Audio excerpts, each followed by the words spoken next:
بسم اللہ الرحمن الرحیم نحمدہ و نصلی علی رسولہ الکریم اما بعد فاعوذ باللہ من الشیطان الرجیم بسم اللہ الرحمن الرحیم۔ شروع کرتا ہوں اللہ کے نام سے جو بڑا مہربان نہایت رحم کرنے والا ہے۔ اس کے بعد لاکھوں کروڑوں درود و سلام نبی مکرم کی ذات بابرکات پہ، جس کی خاطر اللہ پاک نے یہ پوری کائنات کو تخلیق فرمایا۔ اللہ کا بھی محبوب ہے، ہمارا بھی محبوب ہے، کائنات کا محبوب ہے۔ سب ان کا دیدار کرنا چاہتے ہیں، سب ان سے محبت کرتے ہیں، سب ان سے محبت کرنا چاہتے ہیں، سب کہ وہ محبوب ہیں۔ کائنات میں ہر آدمی جو ہے، ہر مخلوق جو ہے ان کے دیدار کی مشتاق ہے، کہ جیسے ہم لوگ نبی پاک کے دربار اقدس کا جا کے روزہ مبارک پہ آپ کا دیدار کرتے ہیں، آپ کے دربار پہ حاضری دیتے ہیں، ایسے علماء اکرام جو محدثین ہیں، حدیثیں لکھنے والے بڑے بڑے محدث ہو، کوئی کہتا ہے 50,000، کوئی کہتا ہے 70,000 فرشتے جو ہے وہ صبح سے شام تک، شام سے صبح تک، یعنی 1,40,000، کوئی کہتا ہے 1,00,000، یہ فرشتے بھی نبی پاک سرکار کے روزہ اقدس پہ حاضری دینے کے لیے آتے ہیں۔ اور جو فرشتہ ایک بار آ جاتا ہے دوبارہ قیامت تک اس کا نمبر نہیں آتا۔ تو یہ ایسے نبی پاک ایسی ہستی ہیں، محبت کا ایسا وہ ایک منارہ ہے کہ ہر آدمی ان سے محبت کرنا چاہتا ہے، کیونکہ انہوں نے بھی ہر چیز سے محبت کی ہے۔ اسی کے صدقے اللہ پاک نے ان کو حبیب اللہ کہا ہے۔ تو اللہ پاک کے بھی حبیب ہیں، ہمارے بھی حبیب ہیں۔ تو چلتے ہیں پھر، میں آج آپ کو ایک واقعہ سناتا ہوں حضرت عبداللہ بن مسعود رضی اللہ تعالیٰ عنہ کا، جو بہت بڑے راوی بھی ہیں، حدیثیں روایت کرنے والے ہیں، لکھنے والے ہیں، اور نبی پاک سرکار سے ان کو بڑا ایک شرف حاصل ہے، قربت حاصل ہے، کہ یہ نبی پاک کے جوڑے مبارک جو وہ اپنی بغل میں دبا کے رکھتے تھے، سینے سے لگا کے رکھتے تھے، آپ کا عصا مبارک پکڑ کے تو آپ کے آگے آگے چلتے تھے، کیونکہ ان کی عمر چھوٹی تھی، اور ان کو یہ شرف حاصل تھا کہ یہ نبی پاک سرکار کے گھر بغیر اجازت کے چلے جاتے تھے، یعنی ان کو اجازت نبی پاک سرکار نے ایسی دی تھی۔ تو بہت سارے صحابہ تو کہتے پہلے ہمیں یہی نہیں پتہ چلتا تھا کہ یہ عبداللہ بن مسعود رضی اللہ تعالیٰ جو ہے وہ کسی اور قبیلے سے ہیں یا وہ اہل بیت میں شامل ہیں، کیونکہ ان کا اتنا آنا جانا نبی پاک کے گھر میں لگا رہتا تھا۔ تو یہ بچپن میں ہی تقریباً 12 سال عمر تھی تو نبی پاک سرکار گزر رہے تھے، تو یہ کسی کی بکریاں چرا رہے تھے۔ تو بکریاں چراتے ہوئے نبی پاک سرکار جب گزرے تو آپ نے کہا کہ آپ ہمیں کسی بکری کا دودھ پلا سکتے ہیں؟ تو عبداللہ بن مسعود بڑے امین صادق تھے، آپ نے عرض کی کہ میں تو نہیں پلا سکتا، کیونکہ میں تو ان کا چوکی دار ہوں، یہ بکریوں کا میں تو امین دار ہوں، امانت دار ہوں، میں نہیں پلا سکتا، کیونکہ بکریاں میری نہیں ہیں، کسی اور کی۔ تو آپ نے کہا کہ آپ نبی پاک سرکار نے فرمایا کہ آپ کے پاس کوئی ایسی معذور لاغر بکری ہے جو دودھ نہیں دیتی؟ تو آپ نے عرض کی، عبداللہ بن مسعود نے کہا ایک بکری ہے۔ تو انہوں نے جب پیش کی تو نبی مکرم سرکار دو عالم نے اس کے تھنوں پہ ہاتھ پھیرا تو دودھ سے باہر آئے۔ تو پھر نبی پاک سرکار نے خود بھی پیا، ساتھ والے صحابہ کو بھی پلایا۔ یہ ان کی پہلی ملاقات تھی۔ اس کے بعد تو پھر ایسا اسلام میں داخل ہوئے کہ اللہ پاک کا بڑا خاص کرم رہا ہے۔ تو تفسیر میں آپ جو ہے وہ آپ کا بڑا مقام ہے، یعنی قرآن پاک کی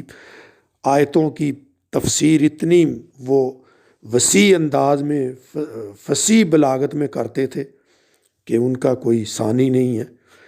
تو آپ چلتے چلتے جنگوں میں بھی شامل ہوئے ہیں، دوسرے بہت سارے سریوں میں بھی آپ شامل ہوئے ہیں، اور یعنی جب تک زندگی تھی پھر یہ مدینہ شریف سے جڑے رہے ہیں، بدری صحابی ہیں، اولون اور سابقون دونوں میں وہ شامل ہے، ان کو یہ شرف حاصل ہے۔ تو جنگ بدر میں جب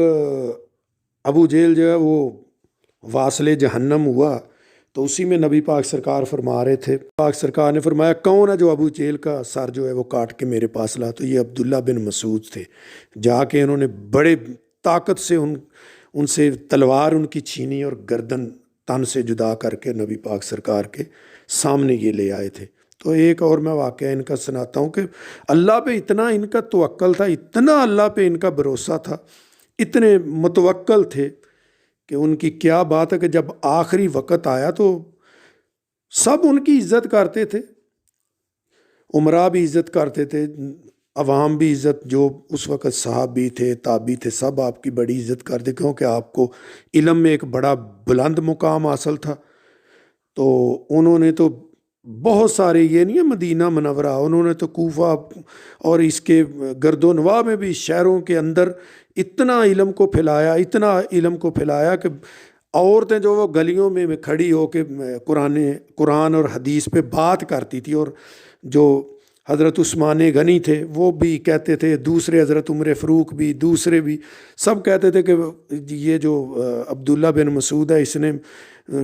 جو علم کی روشنی ہے وہ گلی گلی میں پہنچا دی ہے، گلی گلی میں دین کا علم جو ہے وہ پھیلا دیا۔ تو ان کا آخری جب وقت آیا، قریب اس دنیا میں وصال ہونے والا تھا ان کا، تو جو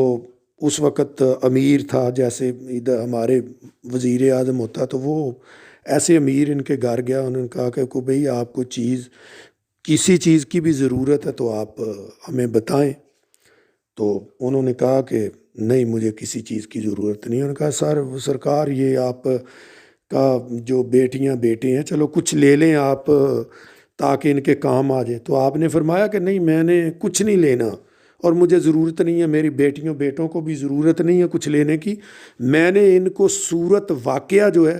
وہ پڑھنے کی تلقین کی ہوئی ہے، اور ان کو ٹرینڈ کیا ہوا، اور ان کو میں پابند کیا ہوا ہے، اور ان کو میں نے ریگولر کر دیا کہ یہ ہر روز سورت واقعہ پڑھتے ہیں۔ اس سورت کے صدقے اللہ پاک کبھی بھی، مجھے بھی کبھی کمی نہیں آئی کوئی، اللہ پاک نے تمام ضروریات پوری کی ہیں، اور یہ جو میری اولاد ہے، میری بیٹیاں بیٹے، ان کو بھی میں نے پڑھنا سکھا دیا، انشاءاللہ ان کو بھی کبھی بھی ضرورت پیش نہیں آئے گی کسی سے کچھ مانگنے کی، کیونکہ یہ سورت جو بھی پڑھتا ہے نا کنٹینیو، وہ اس کے گھر میں رزق کی فراوانی رہتی ہے، کبھی بھی فاقہ نہیں آتا، رزق کی فراوانی رہتی ہے، اللہ پاک اس کو ہمیشہ رزق جو ہے وہ وافر مقدار میں عطا کر دیتا ہے۔ اس صورت کی برکت ہے۔ یہ عبداللہ بن مسعود نے اس کی تفصیل ساری بتائی، کیونکہ خود بھی رئیس المفسرین ہے۔ تو اللہ پاک ہمیں بھی آپ کو بھی یہ صورت پڑھنے کی توفیق دے، اور میں آپ سے عرض کرتا ہوں کہ جو بھی سننے والے ہیں، صبح ہو یا شام ہو، رات کی یہ صورت ہے، مغرب سے لے کے صبح سورج نکلنے سے پہلے پہلے اس کو پڑھنا چاہیے، یا عشاء کے بعد پڑھ لو، مغرب کے بعد پڑھ لو، تاکہ اللہ پاک آپ کے گھروں میں رزق کی فراوانی عطا کرے۔ اللہ پاک آپ کو کسی قسم کی کوئی پریشانی نہ دے، اللہ پاک آپ کو رزق وسیع دے، اللہ پاک آپ کو بے کرم کرے۔ میں اور آپ سب مل کے یہ دعا کرتے ہیں کہ اللہ پاک پوری امت کو رزق کی تنگی نہ دے، مشکلیں آسان فرمائے۔ اسی کے ساتھ، دعاؤں کے ساتھ میں آپ سے اجازت چاہوں گا۔ وآخر دعوانا ان الحمدللہ رب العالمین، الصلاۃ والسلام علی رسول الکریم واشرف الانبیاء والمرسلین وخاتم النبیین۔ السلام علیکم ورحمۃ اللہ وبرکاتہ۔